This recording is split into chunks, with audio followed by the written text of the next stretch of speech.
What up, everybody?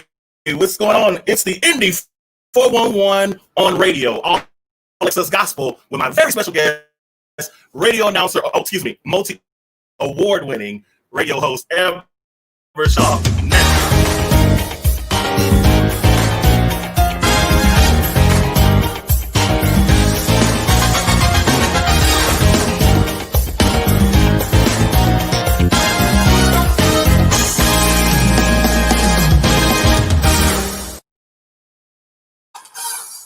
Oh my goodness, you guys are not even ready for what's about to go on. So what's up, ladies and gentlemen, boys, girls, saints, ain'ts, friends, dogs, cats, quarantine bays, and everybody else in between. This is your boy, Derrick Huggins here. And again, this is All Access Gospels. Listen, I'm so excited about this. I need to kind of calm myself down. Okay, so this is the Indy 411 on radio, our very special edition series that we're bringing you all October long. I have guests from radio that's going to be joining me all month of October to help all indie artists. So if you are an indie artist or an artist manager of an indie artist, you need to be sharing this video right now. I need you guys to go like and share. You see the two instructions, like and share. And actually, I would prefer that you love and share. So make sure that you do that really quickly, ladies and gentlemen. I have a very, very special guest that's going to be joining me here today. And first of all, I want to shout out to all of our viewers that are watching us. So please make sure that you share the video. Make sure that you go follow us, you guys. We are on all platforms at AA Gospel, okay? At AA Gospel. We are on Twitter. We are on Instagram. And, of course, we are on Facebook. We are also, you guys, on, we are also on YouTube, okay? So go to youtube.com/user/All Access Gospel, and you will be able to check us out over there. All right, so without further ado, I want to bring on my very special guest. She is a multi-award winning radio announcer and program director. She is over at KCOH, The Source, 1230 a.m. in Houston, Texas. Ladies and gentlemen, please give a hearty All Access Gospel welcome to my very special guest, Lady Amber Shaw. There she is. Hey, Derrick. Yes, How are you all doing? I'm good. Thank you so much for having me on today. I appreciate you and the platform that you have. It was your vision, so I'm just excited to be here today. Well, listen, I am more than pleased. I am pleased as punch, as my granny used to say, to have you on the platform with us today. And today is a wonderful day. And it is a wonderful day because if you are an independent artist, let me tell you something. This young lady, although she and I just personally met at the awards show the other night, and we'll talk about that in a minute. But I have been following her. This is what she does not know. I've been following her for quite some time. I know that she is someone who is a wealth of information as it pertains to radio. So excited to have her on the platform. So you're saying you're excited. I'm excited to have you here because I know that the information you're going to share today for these indie artists is going to be absolutely invaluable and something that they can actually take with them a long way. So welcome, welcome, welcome, welcome, welcome. Thank you. I feel like I can't say it too many times. No, stop saying it. Listen, we're going to get through this and we're going to have a good time. Definitely as much information as I can. And I do hope that at the end of it, whether the artists are live, whether the managers are live, or if they see it in post play, that something, as they say in church, something is said or done, that rest or poses a question that someone will go back and try to dive into and not just be surface with it, but see where it takes them and what they need to change and or correct.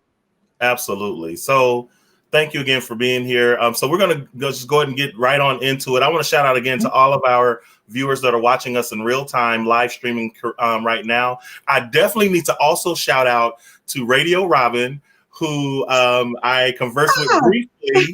Yes, I briefly conversed with her via Instagram, and she asked about when we would be airing and everything. And so I hope she was able to jump on really quickly. But shout out to Radio Robin, amazing radio announcer as well.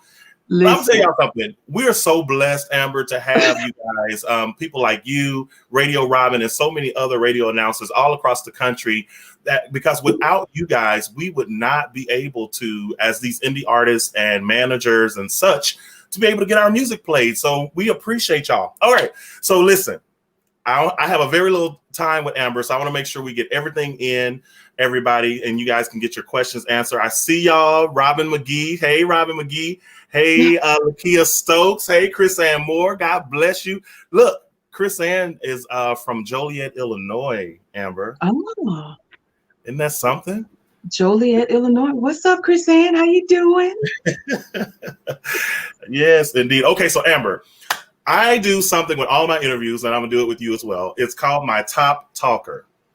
Okay, so my Top Talker basically deals with what's going on, in the world today. And so today happens to be the vice presidential debate between Senator Kamala Harris of California and Vice President Mike Pence. As you know, the presidential election is fastly approaching. It's 27 days away.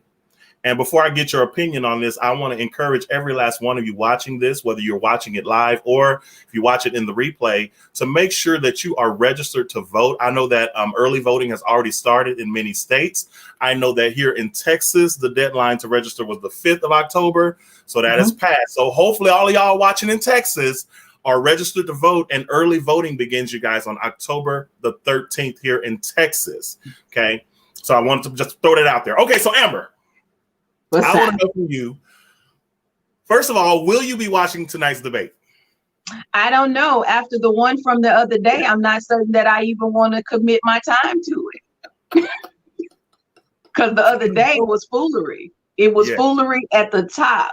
But no, yes. Although that one was not, in my opinion, a debate at all, I will put forth an effort on tonight. I'll be there just like I was last time, hoping and praying that we actually get to see or hear the responses as to where they stand, what they're planning to do, and possibly how we can move forward as a country and just kind of better ourselves. So yeah, I'll be watching. Well, I will say this. I think that most people at this point are already decided on which way they're going to go as it pertains to their vote. However, I think these are informative debates in particular. And I think this particular vice presidential debate is really important, given that both of the top of the tickets are in their 70s. And as we all know, that the vice president is literally a heartbeat away from the presidency. So I think this debate in particular is really, really important, and perhaps even more important than previous debates. As you know, Amber, and everybody knows by now, our president currently is inflicted with COVID-19, which that's a whole other topic. I can't even, I don't even really, we don't even have the time. It ain't but an hour show. So I'm don't go there. But let me ask you this. What do you feel, despite what happened last week between the president and Joe Biden last week, that we will get a more substantive debate this particular time with Kamala Harris and with Vice President Pence? I think so. I think both have the ability to. So right. I'm going to give both parties, and just when I say parties, not necessarily Democrat, Republican, but both of the individuals, they're grown, they should be able to stand their own ground without getting into that type of debate from last week. So yes, I feel like we should see a more concise debate on tonight. They will pose a question and the two will respond accordingly as much as possible. Hopefully. Well, I will say this. I'm gonna be the eternal optimist, and say that it's going to be a substantive debate. I think they will have their moments where they will, share their, jabs or whatever. But I do think on balance, it will be substantive. At least that's what I hope for. So I am glad to know that. I do know also that Texas is very close in the polling. And as you and I both are residents of Texas, it's very interesting. So we'll see how the election shakes out. All right. So I want to give a quick shout out to those who are watching us again. So shout out to Mark Ayers Jr., to Mr. Bobby Parker. What's going on, Dr. Parker? I'm so blessed to have these superstars. These are legends in my mind anyway. So shout out to Mr. Bobby Parker. Shout out again to Radio Robin. I see that she did shout us out. So shout out to her, to Cara Hyde, all of y'all, Gerard Holmes. Thank you so much, everybody, for watching. Okay, so Amber, we're going to go ahead and get on into the meat of this thing. I want to ask you first, before we really start talking about radio and how these indie artists can navigate radio, but I want to ask you really quickly, how did you get started in radio? How did you get here? Right? Started from the bottom, now you're here. That's a song. How did you get here? Right. It's not gospel, people. It's not gospel. Come on. How did I get here? You know what? I had always had, I guess, the desire to be on radio. I remember as a small child, my grandmother had a medium size, so to speak, transistor radio or whatnot in her room that she always listened to. It just so happened that I got a job at that same station that she used to always listen to. But I come from the world of financial services. I worked in corporate America for over 13 years, and I worked for some of the biggest companies, AIG. I worked for the Bank of New York Mellon and a couple of others doing financial reporting, financial analytics. And then there was a time when I was unemployed. I've been unemployed a couple of times, but the first time that it happened, I found myself just kind of doing things and trying to figure it out. So I went back to school, and I went back to school a couple of different times. And at some point I found myself in a situation where I needed to apply for graduation. I could not do that because I had a couple of barriers that were there. However, I had a bunch of communications classes, and the counselor was saying, or the advisor was saying, hey, maybe you should think about this communication route. I do have a degree in communication. It is corporate communication, but again, radio still stood out to me. There were some radio internships that I had a chance to take advantage of before I graduated. And I think that was what pushed it over the top. I was actually able to be in a studio, several studios actually, here in Houston. I did ESPN radio. I did sports. I actually thought that I would start out in sports. I love sports. So I started out doing sports radio internships and things like that. I was driving down the street one day, needed to go to a store, and across the street from that store was the legendary KCOH studio. So for those of you watching, give me a second, I'm going somewhere. For those of you, if you all remember in the movie Ray Charles is in a radio station at some point in the movie. When you guys go back and watch that, look at the back wall. On that back wall, the call letters KCOH are in the foreground. He met his wife there at the station.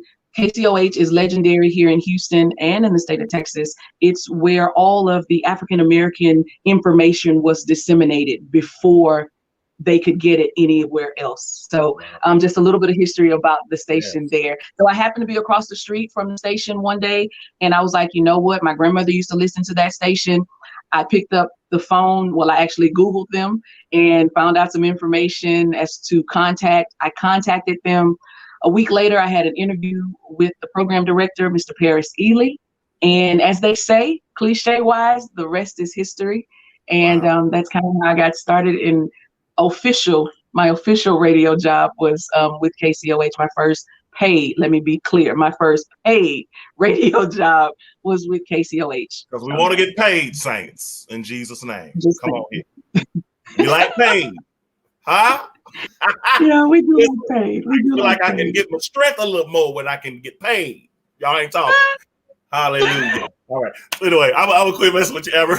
But I appreciate that history, actually, because that is so dynamic. And I think it's something that people need to know. And this will be part of the thing that I ask you a little later on, because I think it's important, and you tell me what you feel about this as well, that artists understand the history even, and some basic facts about the stations that they are looking to have their music played on. And I think that helps in terms of dynamic and building rapport with the various PDs and MDs of these stations, as well as the radio announcers and such. So I appreciate it, just taking that little trip down history lane, memory lane, if you will. So that's what's up. I appreciate that very much. So look here, I want to know this. Yeah. We're going to start it out like this here. I want to know, what do you think is the basic mistake that most indie artists make? And I'm going to do this a two-part, in general and when it comes to trying to get played on radio. Wow. And while you're thinking about that, I'm going to shout out to a couple more people. So shout out to Michael Stewart, Chris King of Gospel Grind Radio, Takara Hyde, Robin McGee, everybody. Thank you guys for watching for again. So hopefully now I gave you a little leeway to jump on in there and get I mean, it really didn't help, but that's okay. Oh, sorry. What is general? What is the biggest mistake that they make?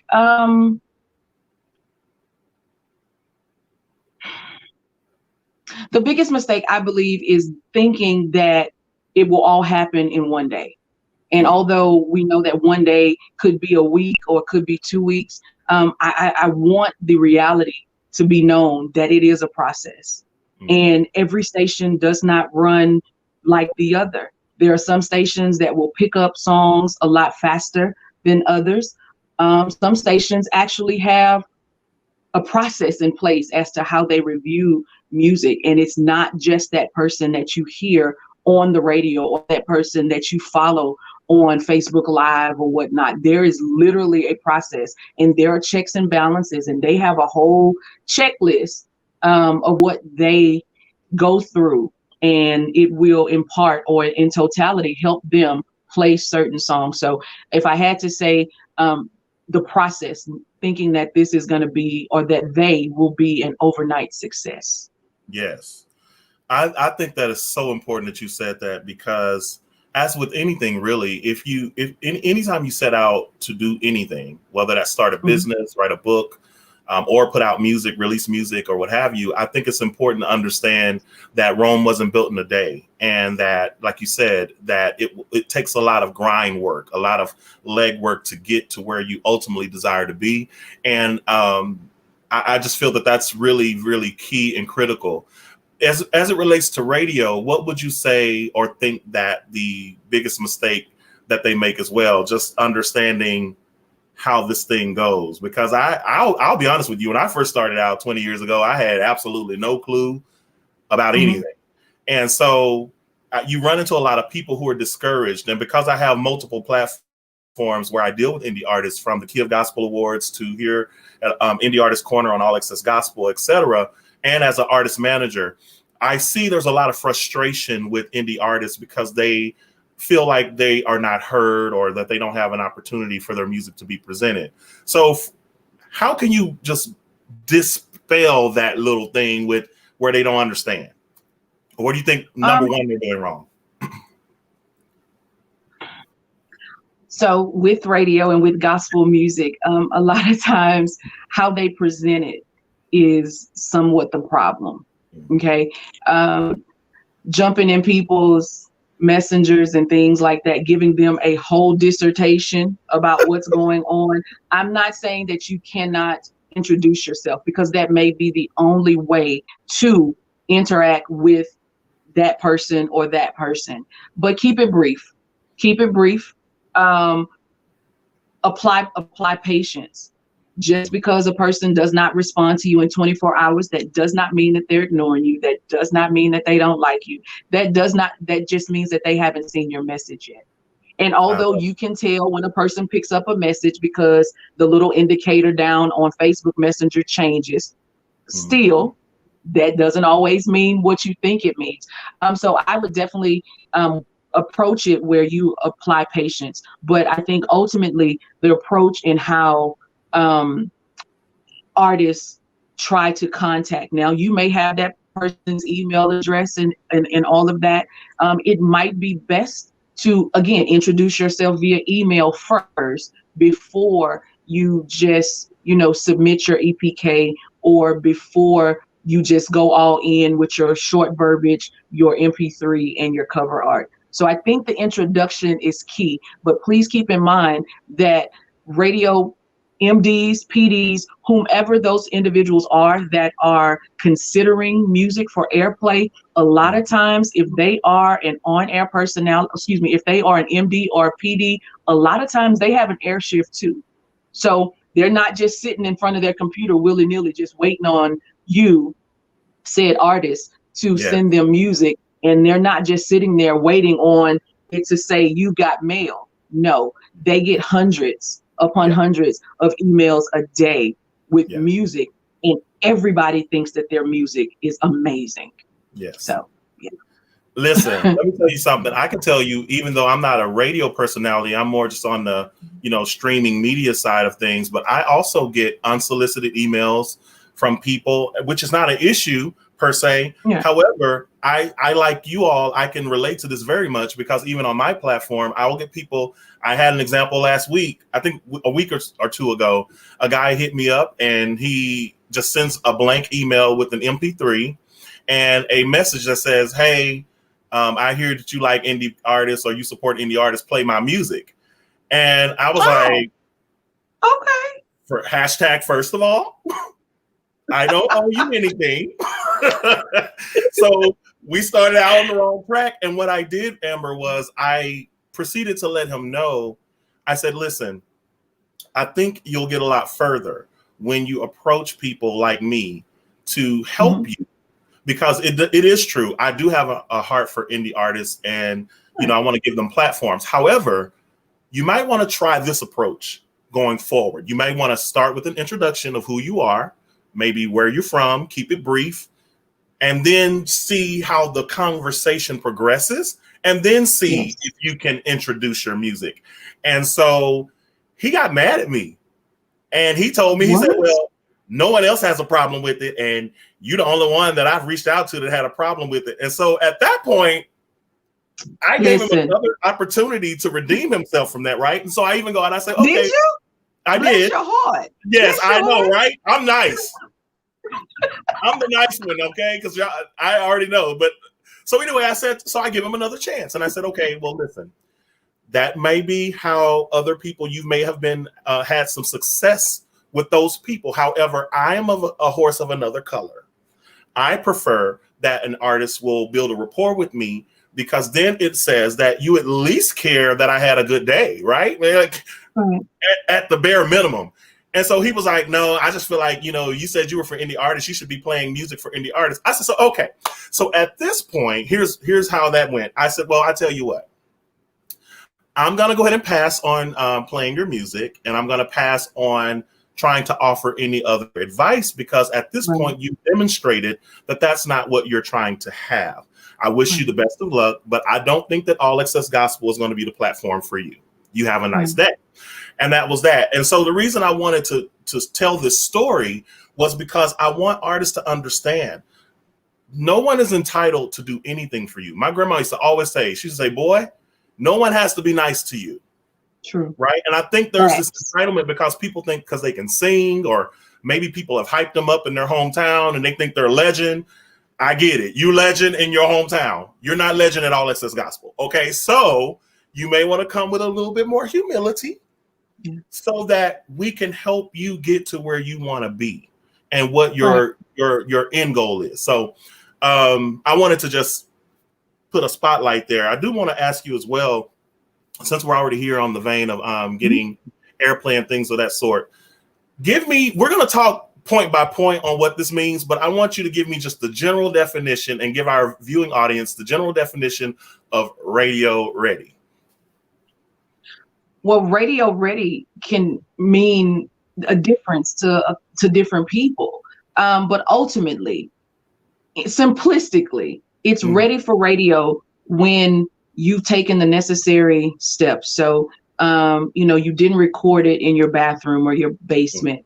And shout out to everybody who has a basement and that they have a studio that's outfitted accordingly. If that's you, I'm not talking about you. I'm talking about everybody else that's not as, succinct as you are. But again, making certain that it sounds quality.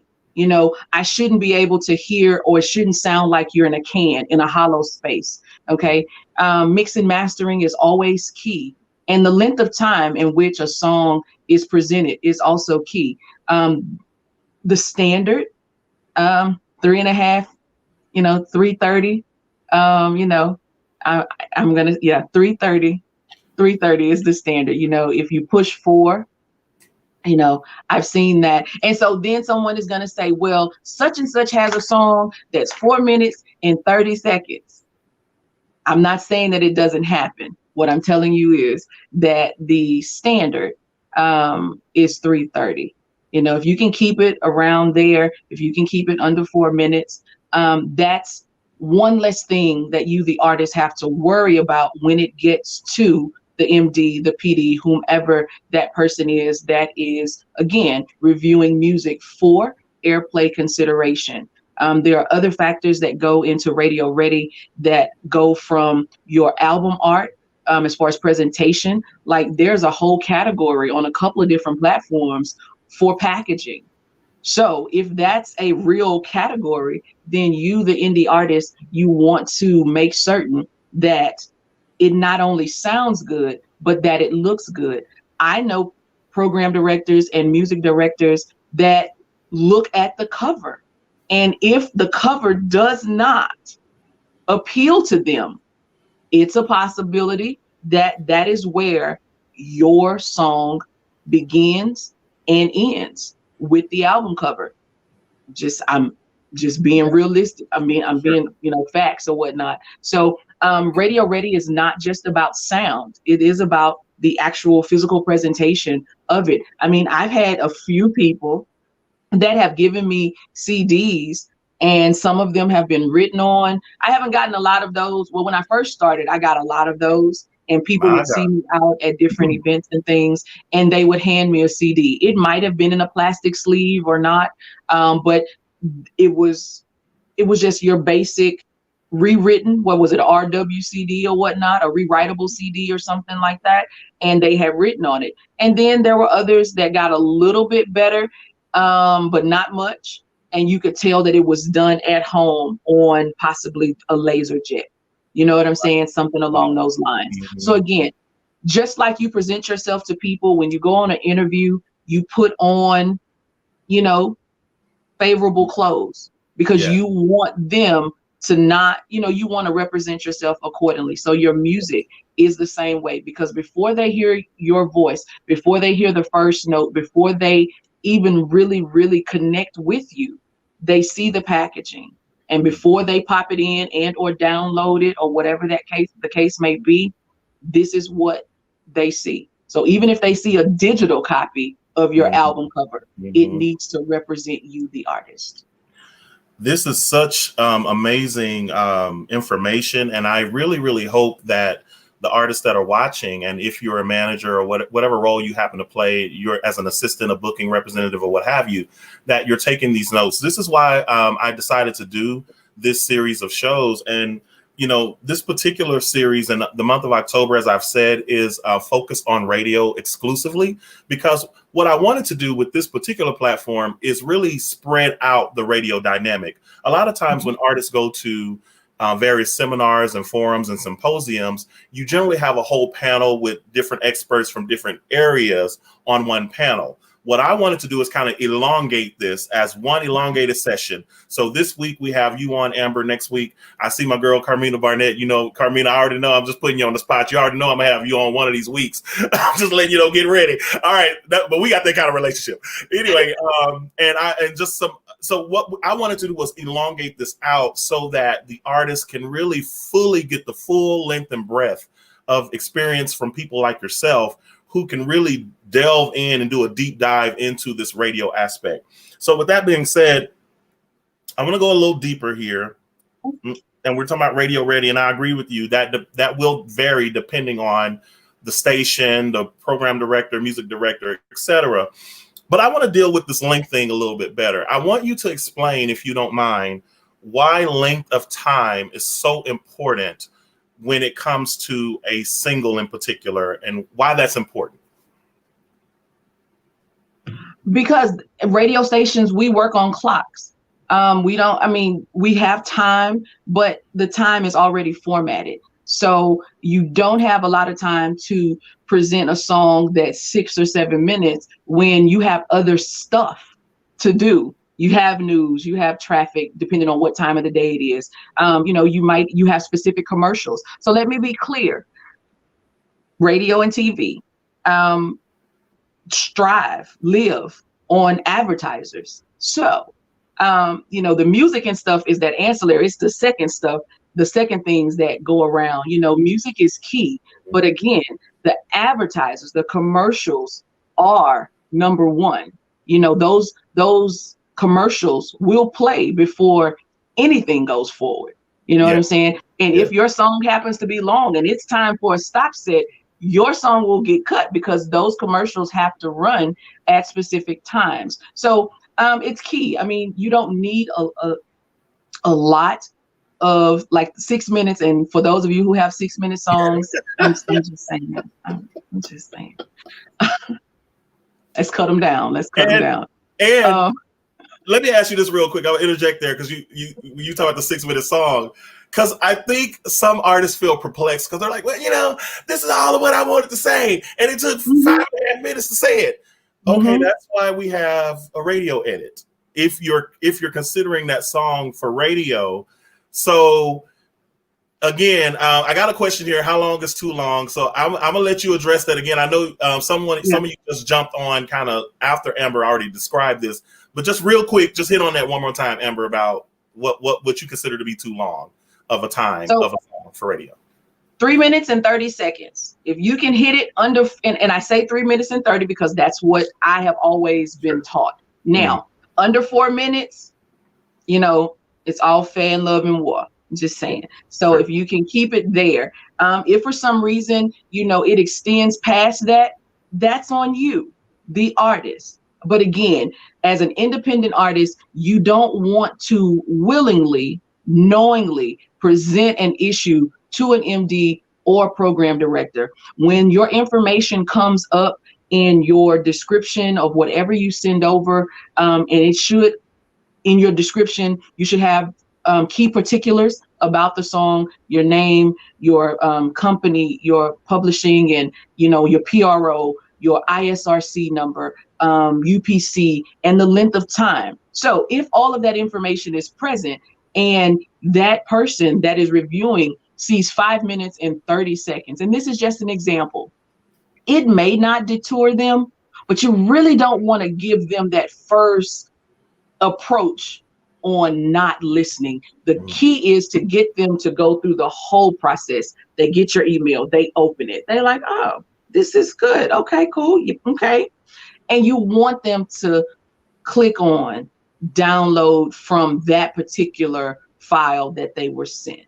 Okay. So 3 minutes and 30 seconds.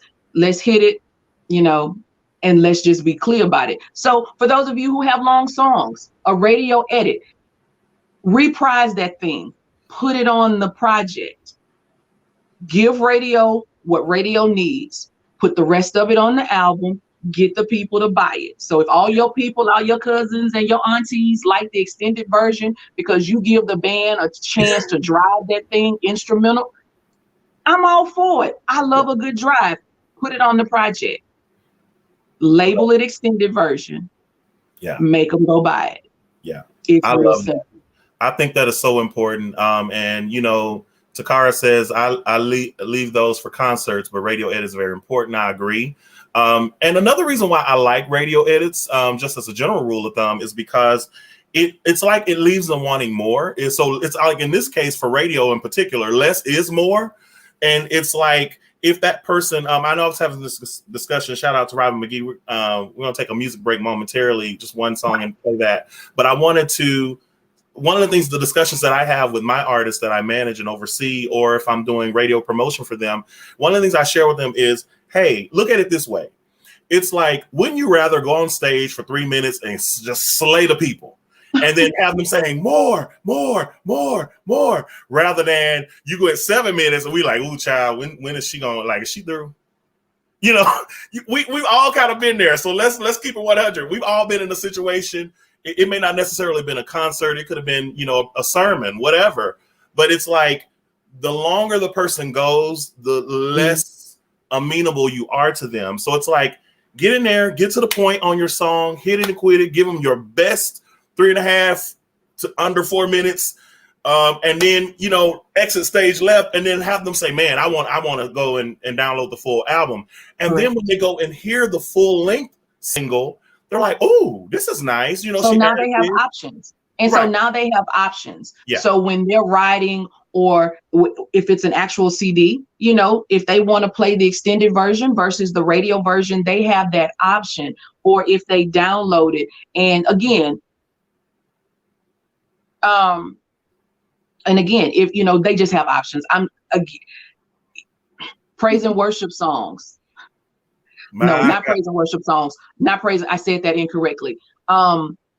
Live songs. When you have a live recording, all live performances do not translate to radio, because a lot of times the live performances, they piggyback on call and response from the audience at that time. So again, and a lot of times live recordings will produce the longer tracks. So again, just upfront, just know that you need to have, if that particular song is going to be your lead song or a song that you push as a single, if it's long, create a radio edit for it. Again, I'm just, like I say, I want to make certain that people get heard. I don't want the length of your song to be a deterrent, because again, there are hundreds of emails that come in a day. You know what I'm saying? So again, you want to put everything on the table when that PD, when that MD has you in front of them. You want them all right then and there. You don't want them to have to come back. You want them right then and there. I love it. I always say it like this, you know, you have to be ready to present that window of opportunity, because you don't know if that will come around again. You don't know, you know, like you said, if this PD or MD has decided that, hey, I'm going to devote 3 minutes to check you out. Well, you want to make sure all your ducks are in a row, because you may not get that 3 minutes again. Right. Exactly. So yeah. So okay. So let's so I appreciate that. That's a lot of clarity there on length. Let me say this too. One little anecdote as well. I want people to understand just the business of radio as well. I think Carmina put a post there too. She was talking about the paid stuff that radio's got to pay for. They got to pay salaries. Yeah. Right. Well, and so, I took Carmina's comment to be, now true, they have to pay stuff, but the paid stuff are those commercials. So at a station that has block programming, for gospel stations that have sermons on Sundays or whenever they may have a church on, that's paid programming. That is of the utmost importance to the station. So anything beyond that, it's just that. It's beyond that. The paid programming, commercials, or whatever goes forward, if it's paid, it's first. So music is second. So if you have a station that has a lot of block programming, they don't have a lot of space for music. So this is where we get into how many songs a station has, or the availability to add songs to rotation. So if you are an artist and you've ever spoken directly to that deciding person, and they might say, you know, I'm going to see if I can get you in a couple of weeks. It's not that they just, you know, sidelining your project. They're trying to figure out what song that is, you know, which song that their demographic, their listeners are loving. They're trying to figure out what song are they going to take out that they know is a winner and put yours in. So time spent listening is a real thing that radio stations, you know, they look at those statistics. It is a statistic that is real, and it simply tells how long, you know, a person or a group of people or people are listening during a certain time frame.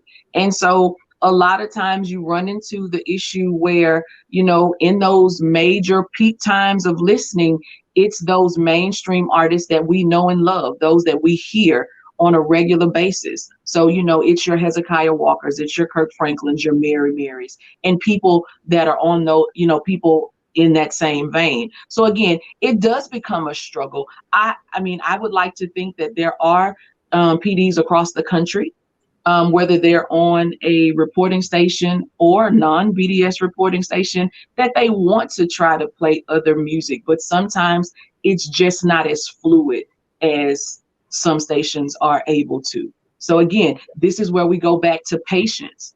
Patience is cliche, but it is a virtue.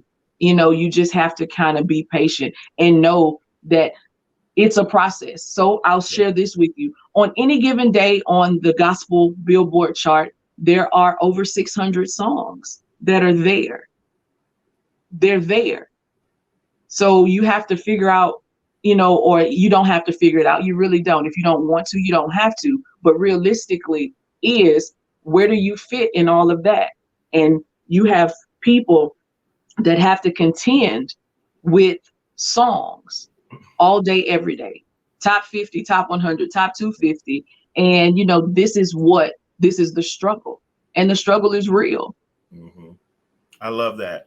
And one thing I want to reiterate to our audience, the good thing about this particular series here at All Access Gospel is that we're normally, man, first of all, Amber, you're dropping like just super golden nuggets. And I really hope that the audience is absorbing this so that you can utilize this toward what you're trying to do, especially if you're an indie artist or artist manager. With that being said, another reason why I wanted to do this once a week for the whole month of October is because there is so much to radio that I don't think gets to get covered in depth a lot of times. As you know, Amber, you've been on these platforms, you've been on these panels before. You may have someone that's in legal, you may have someone that's in marketing and promotions, you got someone that's a radio promoter, you got someone from radio, and etc. So very little gets covered in your singular topic. And what I wanted to do from this particular platform is to use the whole month of October just on radio, because there are some things that we won't get to cover fully in this interview,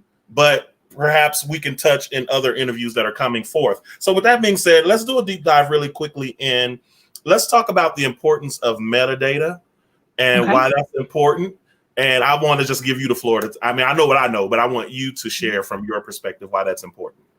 It's important because Amber said it is. It's done. Bam. Boom. Drop the mic. No, so metadata is very important, ladies and gentlemen. And metadata is that digital information that is that's embedded into your songs, normally from your producers. So it's a question that you, the artist, want to make certain that you ask your producer. And it's not to diminish their, clout. It's not to diminish their ability to create effectively. You just want to make certain that your information is where it needs to be. So when that PD and when that MD downloads it, your name comes up, the song comes up, you know what I'm saying? That information that is needed, to identify who you are and whom they are listening to. So again, what is it? Pro Tools, and there's the other software that a lot of producers use and whatnot. And all they have to do is type it in. I can even type in stuff into my basic Audacity programs. You know what I'm saying? So it asks you for the name. Shout out Audacity. I used it a lot back in the day. Don't judge me. Listen, don't judge me. Amber, listen, I'm like pro Audacity all day. When you're on a budget, you balling on a budget. Hey, Audacity is your best friend. So I'm here for it. Go ahead. I'm sorry. Yeah. So the metadata is what allows radio to know who you are once they download it. So take it a little bit further. So when you are finally in the door, the station has you in that thing, you are in rotation. You want to get paid. Your writers want to get paid. So from that metadata, the system, Nielsen and BDS, they are able to, tag along with the information that's there. So they know how many times your song has gotten a spin. How many times have they played you? Because again, you know what, I'm not going to go into that. So this is how we keep track of who you are, who the song is, and how you are going to, it's a digital footprint. So let me say that it is your digital footprint I to like your that. song. And I think if I stop right there, I'm good. It is a digital footprint that allows, you know, your information not only to be known, but to be tracked throughout the process. Amber, I'm gonna use an analogy, and I hope I do it some justice. Okay, so I was gonna put it this way: it's like you're walking your dog, and if the dog gets away from you somehow, someone finds the dog. Well, you have a tag on the dog, right? And why do you have that tag? So that whoever finds your dog can know who the dog belongs to and has relevant contact information to be able to get you reunited with your dog. I know that may be a little tortured. I'm sorry for those of you if I tortured that, but I felt like that was a good analogy. I'm just saying. That's a good one. For the dog lovers, that's great because they never want to lose their dog. Some of you are very distraught when your animals leave or whatever the case may be. So I love it. I love it. Good deal. So ladies and gentlemen, at the end of the day, it's about making sure you want to get credit. You guys have spent all this money, you spent all this time, you've gotten the best producers, hopefully, the best singers, whatever you did. I hope it's good. And you want to make, well, you know, Amber, we both know it's some stuff that's not so good. Amen. But if you've invested, the point here is if you've invested the time and the energy and the effort to get this music out there, you want it properly identified. And as Amber said, I thought the word you used, I thought was great. It's our phrase, digital footprint. It's your footprint. It is how your music can be identified out in the ethos, you know, so that people know it's you and give you credit for it. Because you want them to credit you, right? You know, to say, hey, this is my song, you know. So anywho, I think that's great. All right, so I'm gonna try to keep this. I got 9 more minutes with you, so I'm gonna try to get in as much as I can. Don't worry, those of you that are watching, if we don't get to all, because I have a bunch of topics for radio, but we do have 3 other announcers and radio personalities that'll be coming after Amber. So don't worry, you'll be able to get that information in. Okay, so let's talk about really quickly, Amber, format of the station. And why it is important for an artist to understand a radio station's format. Okay, so am I not allowed to say because Amber said so again? I'm just I mean, you can do that. Just give us a little more clarification. Well, I mean, the station has made they've made their position known. This is what they want to play. So the format is crucial. This is where listening to the station comes in. This is where doing your homework, so to speak. I do service music. I am a radio servicer as well, or radio promoter, whichever word you want to use. And it is key. You know, sometimes I'll be honest, I might try a little hard. I might try a song here, there, and I might know, but it is very key. It's important to know what the listeners at that particular station want to hear. So this is the opportunity, possibly when you introduce yourself in that short description of introduction, you might want to ask them about the format of their station, or, you know, do they do more quartet? Do they allow gospel rap? You know, are they more in tune with the urban, you know, side of gospel music? You know what I'm saying? So again, if you are an artist and there is a lot of instrumentation in your song, more than likely a CCM station is not where you want to send your music. I'm just saying, example. Just an example. No shade to any of the CCM, you know, stations or anything like that. But again, that's how you know where you need to be. If you are a gospel rapper, you know, and this station has told you that they are traditional, that is not the station for you. Doesn't mean they don't like it per se. It's just what their demographic would rather hear more of. Traditional. Let me just interject this too, if I can. I think it's so important that artists have to understand to not be in your feelings about a business.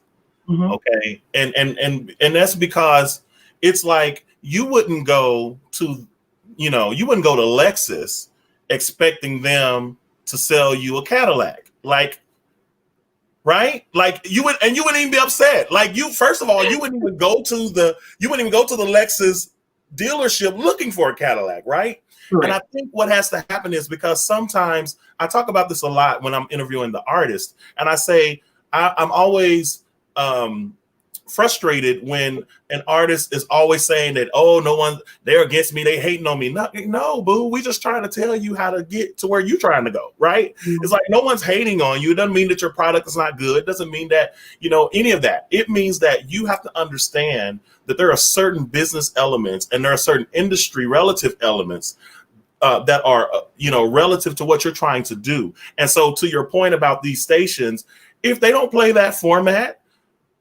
boo. And so let's make it simpler. Yeah. Okay. You work for a company that has a uniform in place. You wear the uniform or you don't work there. It's really simple. Yeah. You don't go against them and say, well, I don't think that we should be, I don't think that we should wear uniforms or whatever. I don't like that at Target. They didn't ask you for your opinion. This is the dress code. Right. Put it on and work. If you choose not to, that is totally and utterly up to you. But just know that you won't be an employee for that company. So the same thing translates to radio. Please don't take it offensively. One of the young men that I'm currently servicing, I saw on his he posted the comment that he was having a dialogue with a station trying to get on a playlist, right? And so the curator of the playlist loved the song per what he typed, and I'm going to go with it. He said he liked it. Fine. But because of the demographic of the playlist and what the playlist is used to hearing, the gentleman said, although I love your song, it is great. Personally, he liked it. But collectively, for the playlist and the people that it was curated for and those individuals that listened to that playlist, he felt that it would not be a good fit. He wished him well, great success. He even told him that he would download the song for himself personally. So again, it's not a personal thing. Everybody will not like your music, point blank, period. If you do not know that now, my God, you might want to get acclimated to it. Oh, Lord. And, so Amber, you telling me I can't go get a job at Target and wear a green shirt. I want to wear green. I mean, I know everybody else can wear red. You see the color of my hair? I'm going to need you to put on a red shirt. Whatever. Plain and simple. Yeah, so I agree with you. Blank, period. Yeah. And the thing is, Amber, and the reason why I'm kind of belaboring here is because I want the artist to understand, don't try to reinvent the wheel. Just do what you need to do, right? Like, get yourself acclimated to the flow so that you don't give yourself a hard time. Because at the end of the day, the radio announcer, program director, music director, they're going to sleep at night just fine. You the one going to be up crying, talking about you questioning whether the Lord really called you to do music ministry because they didn't play my song on the radio. And I don't understand why they didn't play my song on the radio. And all you had to do was research the format of the station, ask a few questions, right? Make sure that you are aligning yourself with what's proper, and then you can get what you need. And so that's one of the things I want to just say this again, artists. Please understand that. Yes, ma'am. With that, I needed to say something. Yeah. So with that being said, if you don't have time for that, I've spoken to artists and they say, well, I don't really like to talk to people like that. So I don't really understand that. I talk to everybody. Everybody's not like Amber, and I understand that. So what you need is somebody who can, somebody who will do the legwork to find out what the format is, what times they may play this specific thing, or how something needs to be submitted. And that's where radio promoters, radio servicers come into play. They are the bridge for an artist to get their music to radio. And for independent artists, the servicers are key components to that, the way things work. And so I wanted to make certain that I said that. So if you don't feel like you can do it, if you don't feel like you can be consistent with doing it, because radio servicing, radio promoting is something Ooh, that is consistent, talk about it. daily, every Yeah, other day, but yeah, daily for the most part. I yeah, try to carve out specific time frames, and I always go over my time frame as to, what I'm going to work on. So yeah. you might want to, consider that. Consider that if that's not your lane, if you don't feel like you're going to be able to do that, but you have a product, you have a song that the world needs to hear, then, you need to step outside of yourself Yeah. and find someone who can assist you in that manner. Absolutely. I agree. And I'm gonna just piggyback. Bobby Parker put a comment there. He said, build a relationship with PDs. For those of y'all who don't know what these initials are, program director, and I MD's music apologize. director. No. It's all good because I just thought, I was like, well, maybe somebody might, well, what's a PD? What's an MD? So, Yeah. a program director, music director, these are, and you correct me if I say something incorrect, Amber, but basically these are people that are in charge of the programming, the music programming for the Correct. station. Is that correct? Correct. And Okay. so they can be interchangeable to a small sense. I mean, but all stations don't have MDs, at least on paper they don't have one, but that person that's the PD could be playing a dual role to where they are the program person, they are making certain that the station is running fluidly, and then they too are also selecting music and changing out, if there's an automated system and things like that, they're plugging in music here, they're picking the songs that will air throughout the day. So yes, you are Yeah. correct in that. And couldn't you also speak to this as well? There are some radio announcers, because I see a lot of people targeting a certain radio announcer, but that announcer Okay. may not be in control of what's Correct. being played on the station. Is that correct as well? And could you speak to that? It happens daily. So yes, Okay. you may see your favorite, radio personality, and they have no say. So that's really the case with many Radio One stations, or Yes. Radio One. Oh yeah. With iHeart as well. They have people strategically placed throughout the country that handle certain regions, and those individuals, and it's only a few of them. So yeah, Right. so you may like that person that come on, but they have no, they may be able to make a suggestion. I would even stay away from that part of it.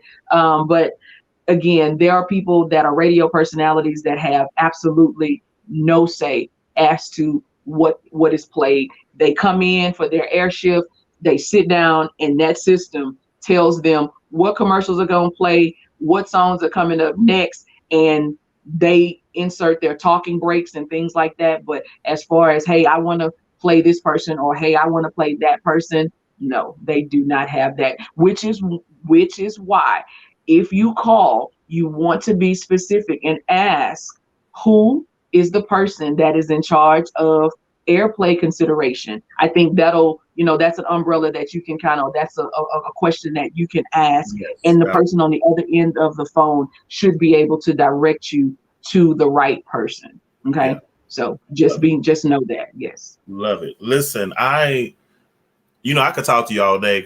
You're easy to talk to, and I think we kind of have a similar vibe. So I think it's kind of cool, this back and forth that we're having. But I know we've got to go. I know you're a very busy woman. I'm a very busy man. We've got stuff to do. But I want to share with everyone watching, don't be dismayed. Trust me, there are so many other topics that we want to cover in radio, and we're going to get to them. And I want to assure you of that. We have other radio announcers, PDs, and MDs that are going to be coming forth, and we'll be able to get to those other topics. So you definitely want to keep it locked here to All Access Gospel, so that you can be informed as to when we are going to go live with another person that's going to do this. I'm so proud of this series already. I think this was an amazing show. So again, shout out to listen, she's award winning, y'all. And while I'm at it, let me go do this right quick, because I must do this. I'd be remiss if I did not do this part right here. So ladies and gentlemen, the lady you're looking at on your screen, this beautiful lady here, is the 2020 Radio Announcer of the Year. Yes, indeed. The one and only. We're talking to her right now, Miss Amber Shaw. So Amber, I want to just close out on this. We're gonna talk a little bit about the awards, and then I'm gonna ask you to give some last words, advice, or whatever, and we'll close it out. Okay, so first of all, shout out to you for winning Radio Announcer of the Year, 5th annual Key of Gospel Music and Ministry Awards. It went down this past Thursday, you guys, and it was absolutely amazing night, the biggest night in independent gospel music. What was that like for you? That experience, and yeah, just talk about that if you don't mind. Yeah, so I did make the drive down to Grand Prairie, Texas, everybody. I'm in Houston, so it's about a 4-hour drive for me. So actually, I've been to a lot of award shows, and I thought that the 5th annual Key of Gospel was great. I love the transitions. I love the way that, and it's the small things sometimes. I won the theater that it was at. I think it was Uptown. Yes. I don't know if it is a defunct theater or not, but it was an amazing venue. People were socially distanced and all of that because we are in the midst of whole pandemic, ladies and gentlemen.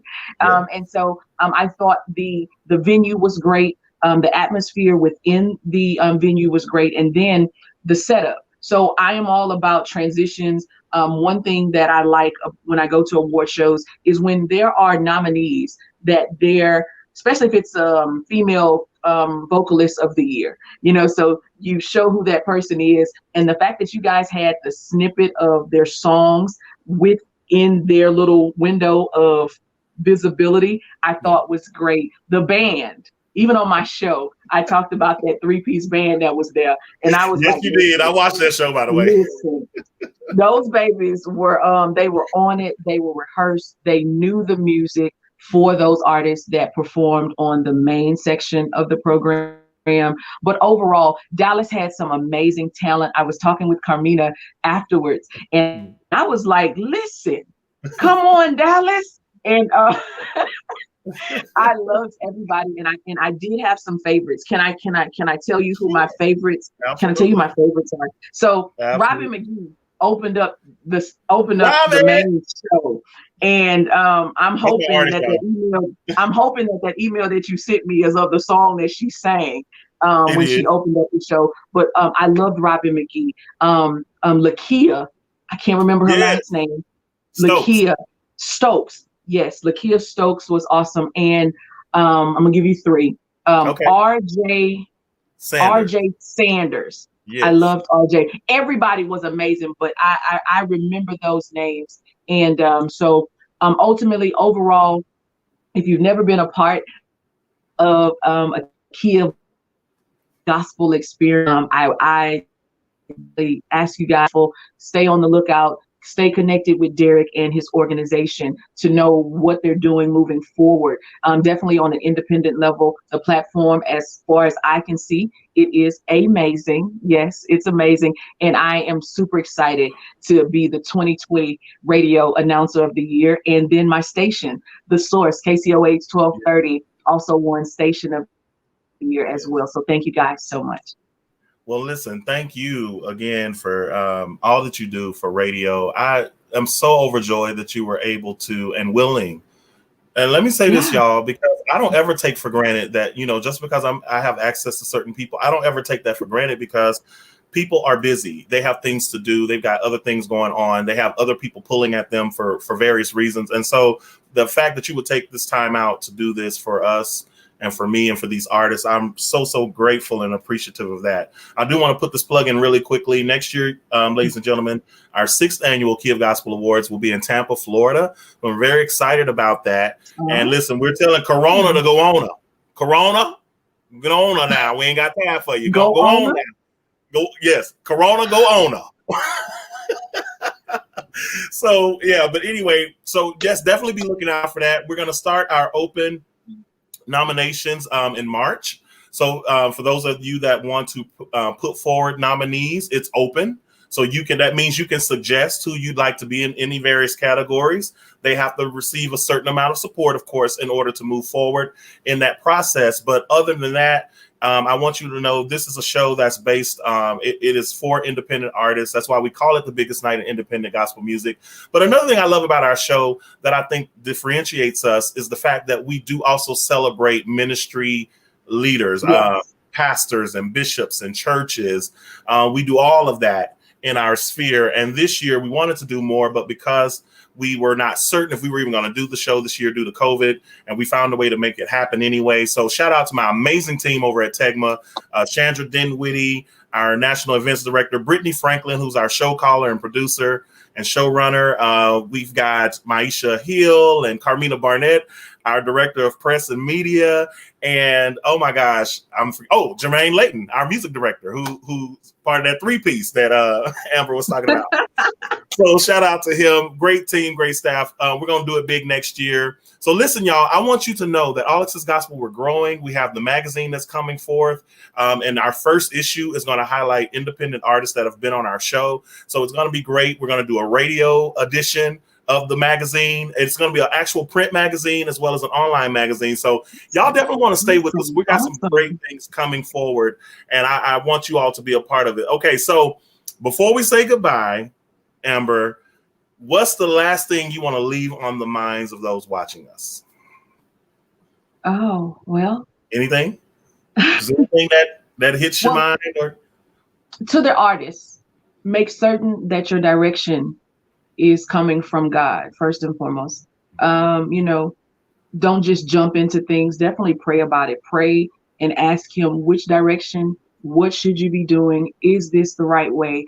And again, you can always confer and ask the advice others that have, or the industry. Take all of that with you, and you take all of that and you pray about it, so that without a shadow of a doubt, this is what you are supposed to be doing. This is the direction in which you are being led to do. And once he has imprinted or implanted, downloaded, however you want to say it, that into you, then you move forward without question. And you do things, you continue to listen to events like this one, platforms like this one. You get yourself acclimated with the people that are in the know, and you just soak up as much information as you can.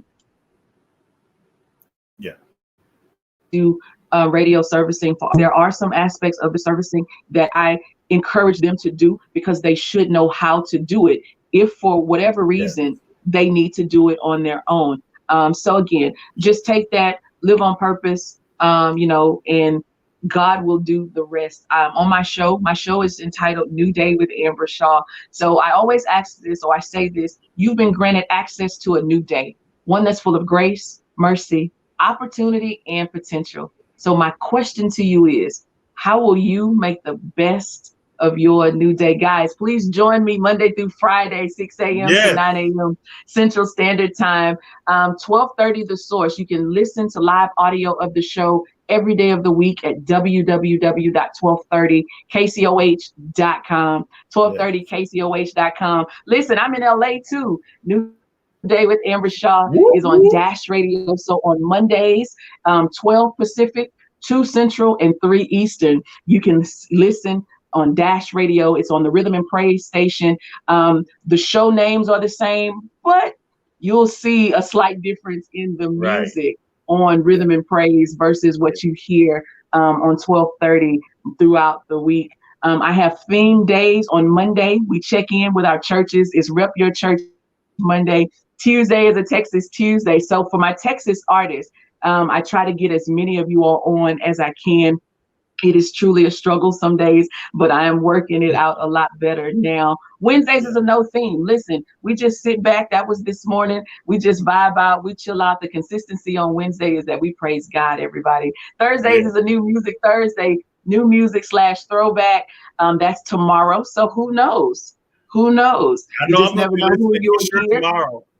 I have a new co-host by the name of James Mabel who joins me on Thursdays, and he's in there. And then on Fridays, it's a fantastically fun Friday, guys. I promise you, I play some of the best gospel music that you want to hear. And I just enjoy gospel music, and I enjoy artists. I enjoy indie artists. When I started in this thing, Derrick, I was excited. I was going to be playing Kirk Franklin and all of those people whom I still do. I love when I interview them, but I really found out early on that there was a disparity as to how everybody is treated. And so at some point, my focus shifted just a little bit. And this is what I've been doing, just really trying to help independent artists. So guys, listen, I appreciate this opportunity. Where am I on social media? On social media, on Facebook, first and last name, Amber Shaw. Follow the red hair. It will not lead you astray, ladies and gentlemen.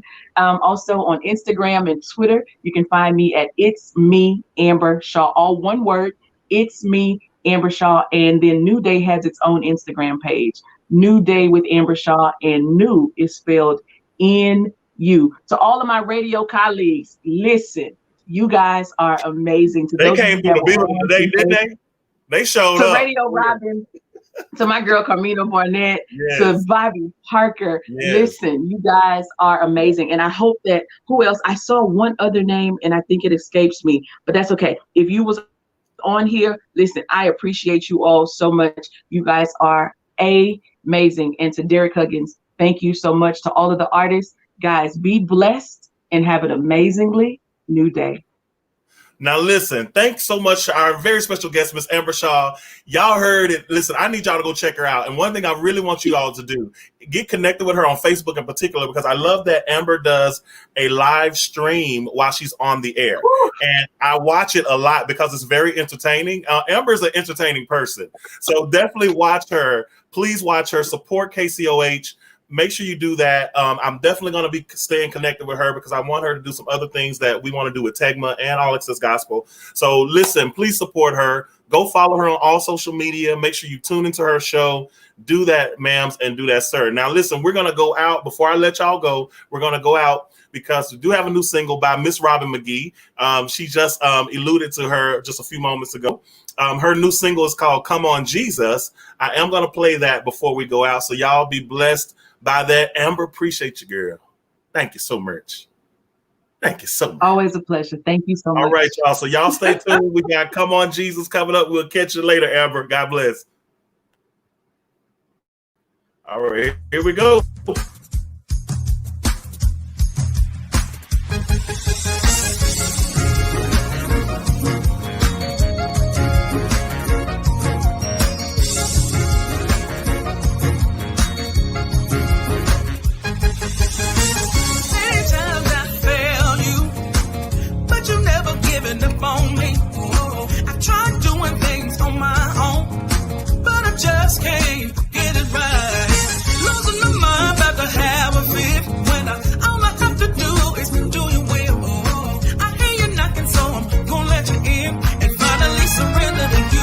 So come on.